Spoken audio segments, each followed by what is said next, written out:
So here we are in section 5.3, the very last section we're covering here in linear algebra. And we're at, in my opinion, the very heart of this course, which is diagonalization. So we're dealing with eigenvectors and eigenvalues, and this is a really, we want to build a really nice result today. But first we want to define what does it mean for a matrix to be diagonizable. Diagonizable. The definition, n by n matrix, so a square matrix.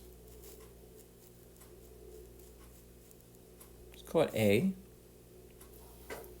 Is diagonizable. Diagonizable. So it means what it sounds like. It means you can diagonalize it. You can make it diagonal somehow, provided the following happens. Provided A is similar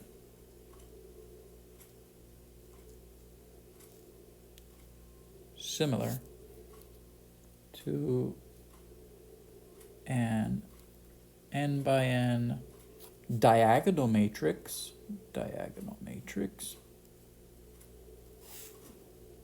D.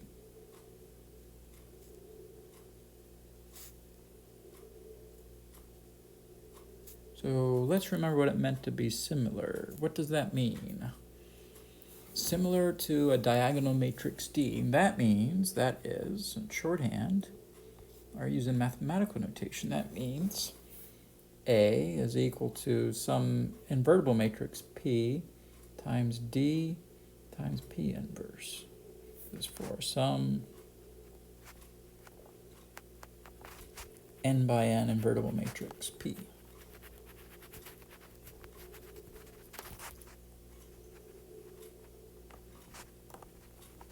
Yep, so that's what it means to be diagonizable. A is diagonizable if it's similar to a diagonal matrix D. That means you can multiply by P on the left of D, P inverse on the right of D, and it turns out to be the same as A. All right, so some matrices turn out to be diagonizable, some turn out not to be diagonizable. So here's the big theorem that we'd like to work up to. The big theorem, this is the really big uber result. This tells you when is a matrix diagonizable. It's called the diagonalization theorem. At least that's what our book calls it. They call it that, the diagonalization theorem. Diagonalization theorem.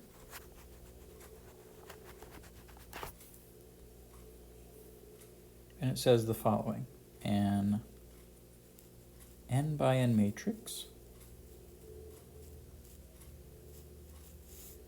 is diagonizable. Diagonize, should be an I right there, right?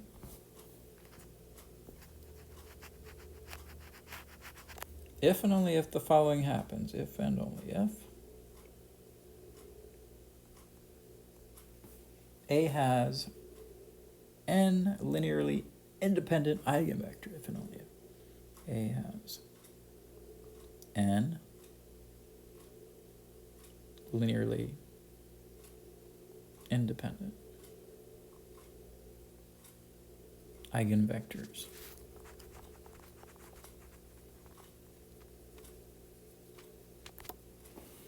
All right, so we would like to work our way up to this, proving this result.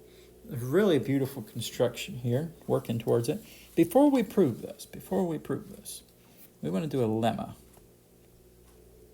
So the lemma is actually the bulk of the proof. A lemma is a result that builds up to a major result. It's kind of like a smaller result that's useful for proving the larger result. So we want to prove the diagonalization theorem. We want to show A, an n by n matrix A. I should have wrote A in there. I don't know how I didn't write A in there. I said it, but I didn't write it. N by n matrix A is diagonalizable if and only if A has n linearly independent eigenvectors. So to work our way up to this result, let's state a lemma. This lemma is really important. We're going to say that P1 P2 through Pn, these are vectors right here, vectors in Rn. Our eigenvectors of A are eigenvectors of A with eigenvalues,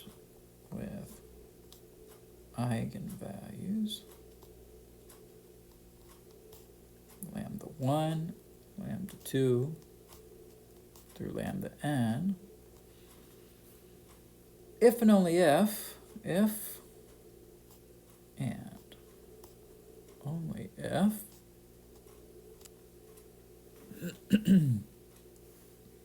the following equation holds. AP equals PD with P is the matrix that consists of those columns, P1 through Pn. And D is going to be a matrix. It's going to be a diagonal matrix that consists of those eigenvalues going down the diagonal. Lambda 1, lambda 2, and so on and so forth. Lambda n. You're going to have 0 everywhere else, so I'm going to put just big zeros. That's pretty common in linear algebra to put big zeros. So even in some textbooks do it that way. It's called block matrix. You put big zeros there. Okay, so what are we saying exactly? We're saying that you have n eigenvectors with n eigenvalues. That's equivalent to saying that this equation, AP equals PD, when P is just the matrix consisting of those eigenvectors, and D is the matrix consisting of the diagonal, the eigenvalue diagonal. Yeah, D is the diagonal matrix consisting of those eigenvalues. Let's prove this. Write a proof down here. Not hard to prove. It's really elegant, actually. It's really constructive.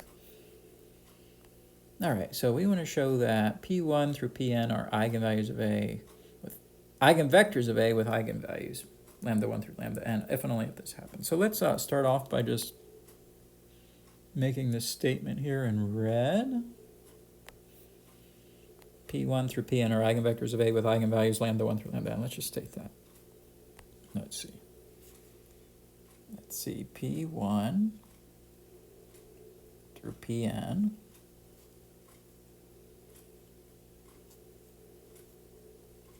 are eigenvalues of A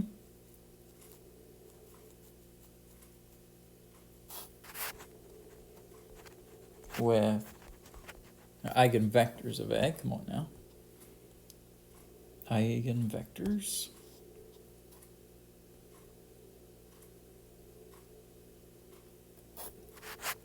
of A with eigenvalues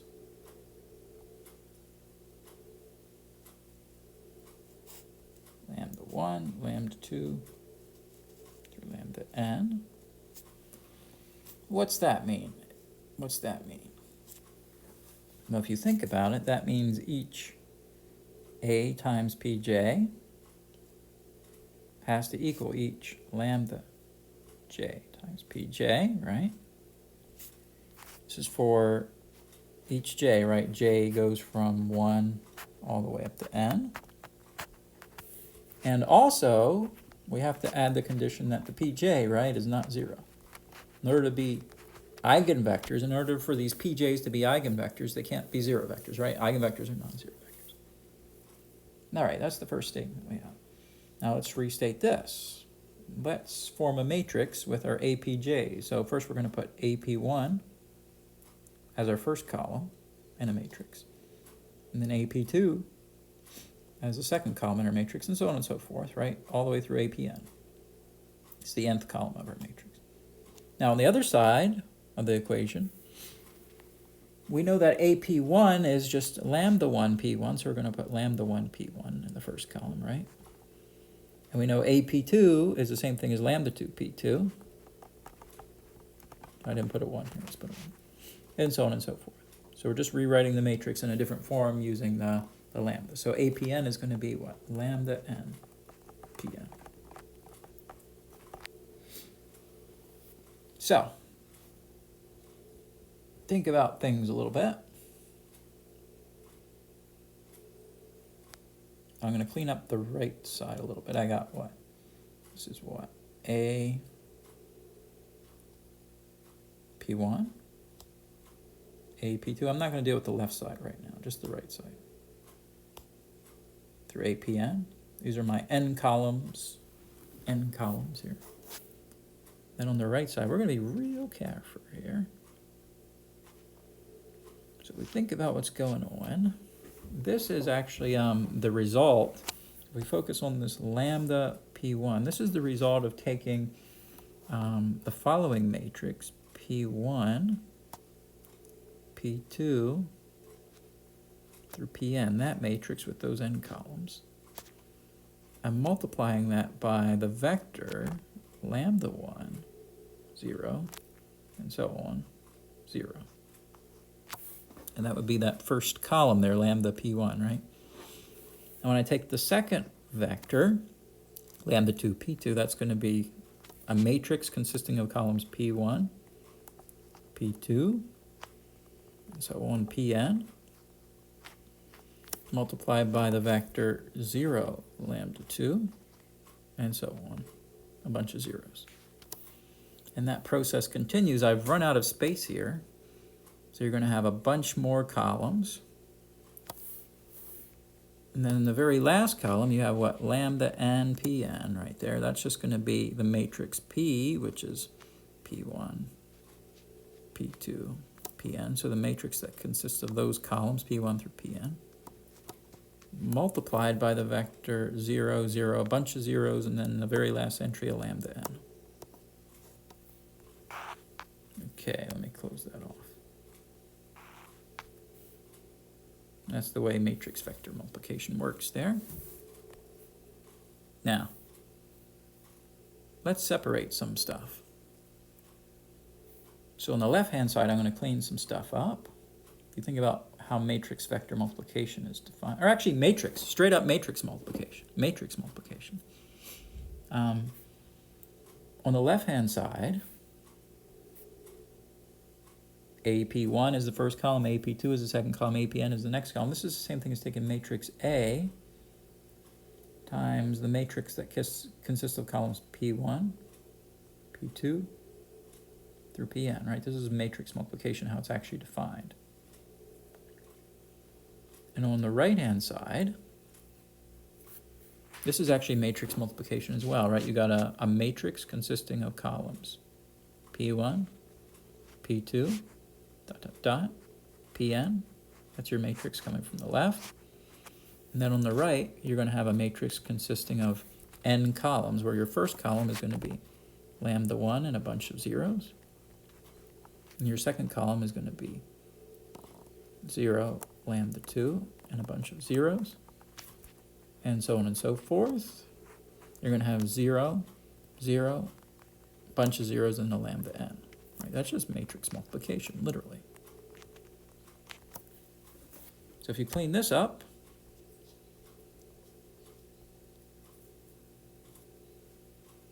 what are we going to call this? We're going to call this, oh, and all along I should be adding here on the end that the pj is not 0. I need to put that every time. I haven't been doing that. I need to add that pj is not 0. So every time I should be adding that pj. The pj's, the columns of the p's, it should not be 0. I should be putting this every time. Pj's cannot be 0. Right? That's always a stipulation. I need to add that here somewhere. Pj's cannot be 0. I just don't have enough space. All right, so when we're cleaning this up, this is what A, and we're going to call that P1 through Pn, that matrix, P1 through Pn. We're going to call that P. So on the right-hand side, we're going to have P again. And this diagonal matrix with the lambdas, we're going to call that D. So what we're saying is AP equals PD with P, right, is just the columns, P1 through Pn.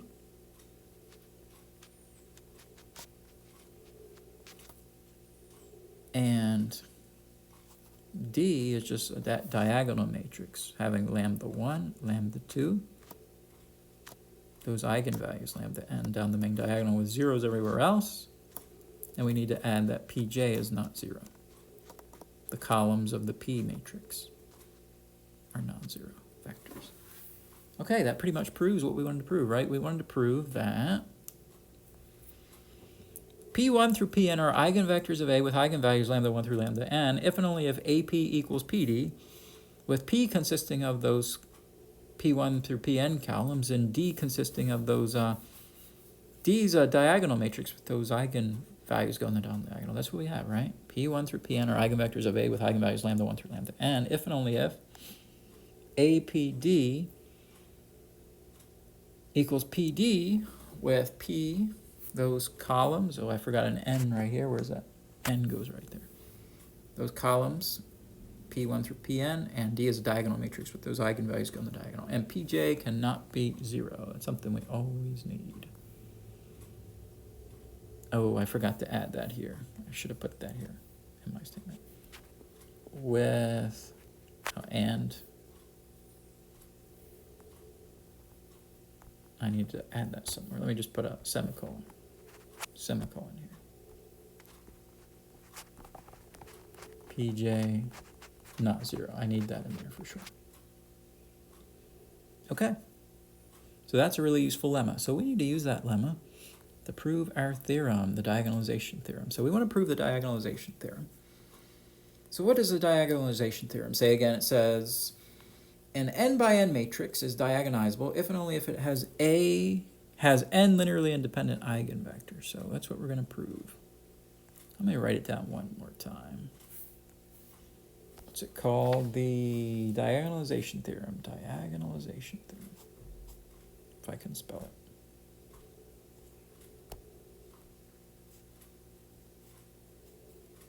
Diagonalization theorem.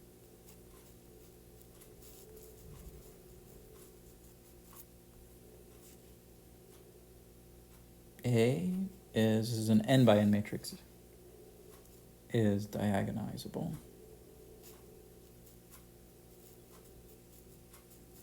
if and only if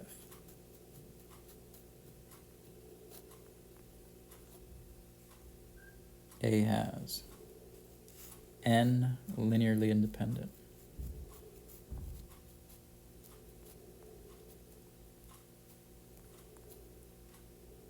eigenvectors.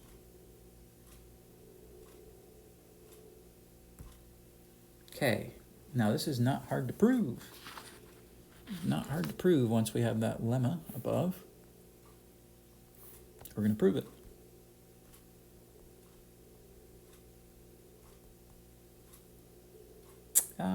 Forward direction.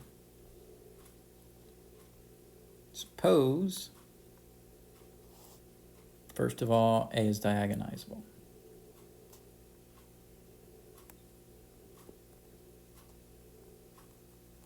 What does that mean? Well, by definition, then, A equals P, D, B inverse.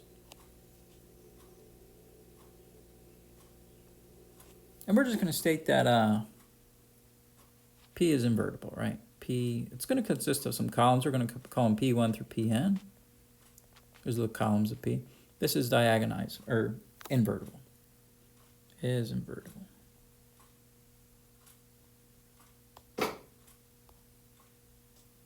And D has to be diagonal, right? So how do you draw a diagonal matrix?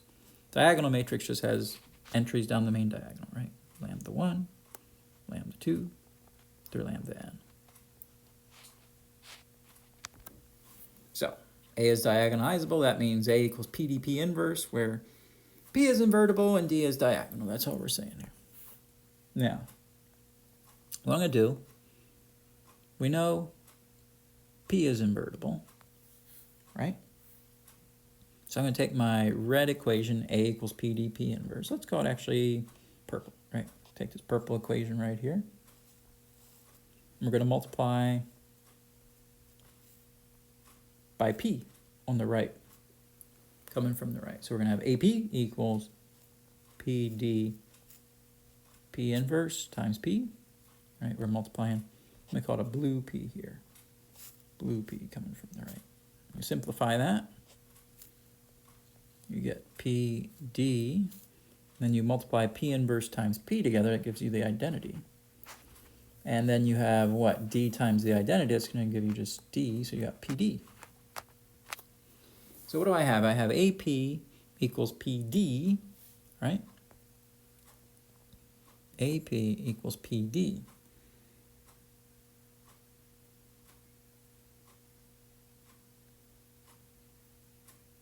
Now, what else do we know? Well, we know that the columns of P, the columns of P here are in, let's see, not 0, so note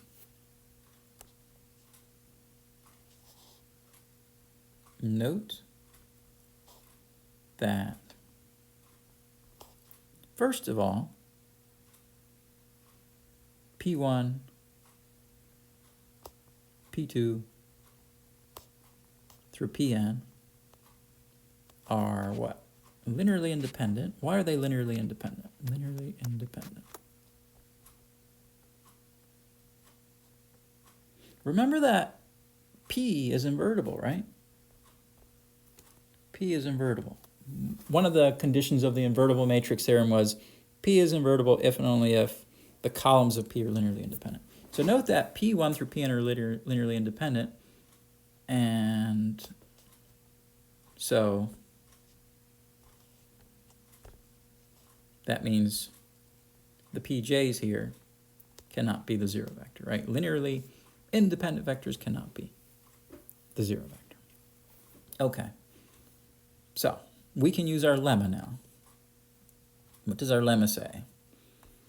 Our lemma says that if AP equals PD, where P consists of columns P1 through Pn, D consists of lambda 1, lambda 2 through lambda n, that diagonal matrix with those numbers down the diagonal, and Pj, the Pj's are not the 0 vector, then P1 through Pn are eigenvectors of A with eigenvalues lambda 1 through lambda n. So we can conclude here, it follows by our lemma, by the lemma, the above lemma,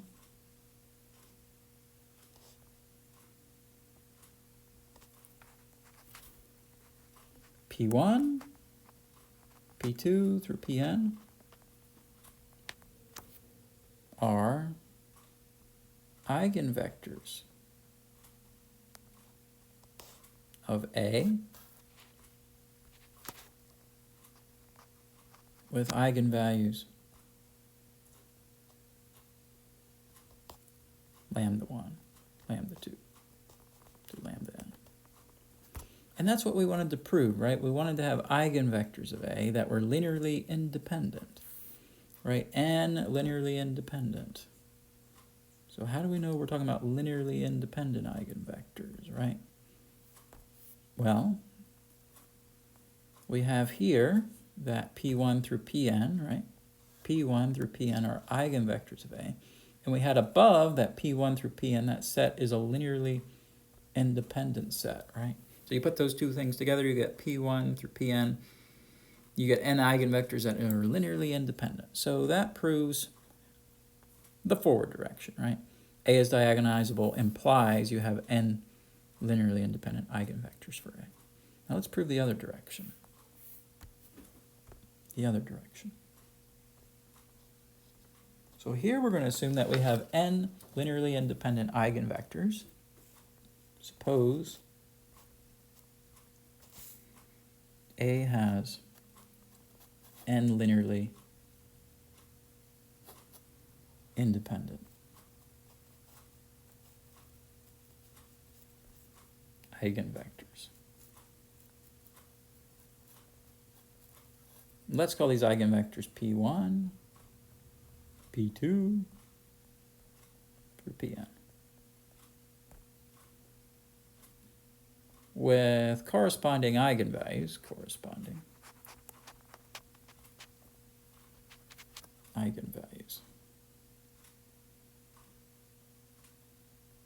lambda 1, lambda 2, lambda n.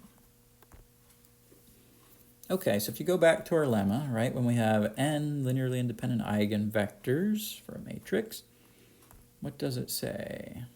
With eigenvalues lambda 1 through lambda n, you're going to get the equation AP equals PD with P equal to P1, P2, Pn. D is a diagonal matrix with lambdas going down the diagonal, and the PJs are not 0. So by our lemma, we're going to use our lemma already. By the lemma, what can we say? AP equals PD, where P is the matrix consisting of those eigenvectors as the columns, with the PJs not 0, and the diagonal matrix D has the eigenvalues down the diagonal. 0 everywhere else. All right. Now remember that we assumed here linear independence, right? Linear independence right here. We had n linearly independent eigenvectors. So what can we use that? How can we use that, I should say? So since the set of vectors P1 through Pn is linearly independent,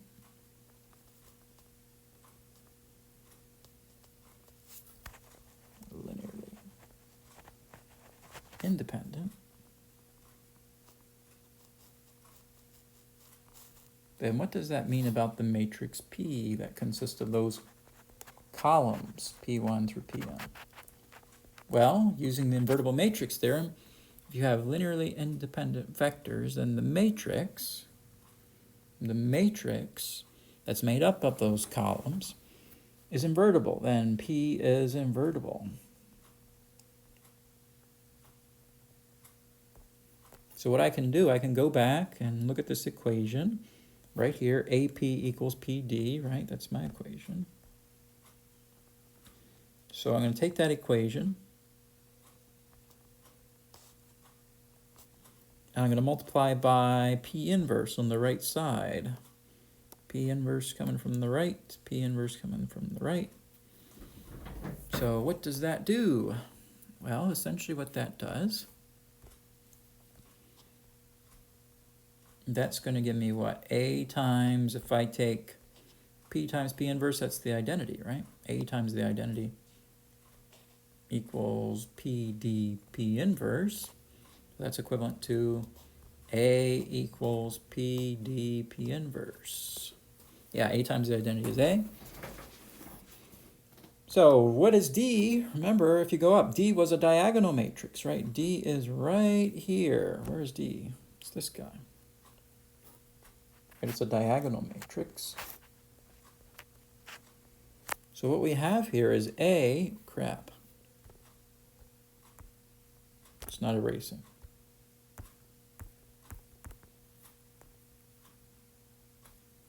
What we have is A is PDP inverse, right? Oh, shoot. So A is similar to a diagonal matrix. So thus, A is diagonizable because it's similar to a diagonal matrix is diagonizable. And that's what we wanted to prove, right? We wanted to prove that if you had n linearly independent eigenvectors, A was diagonizable. So there it is.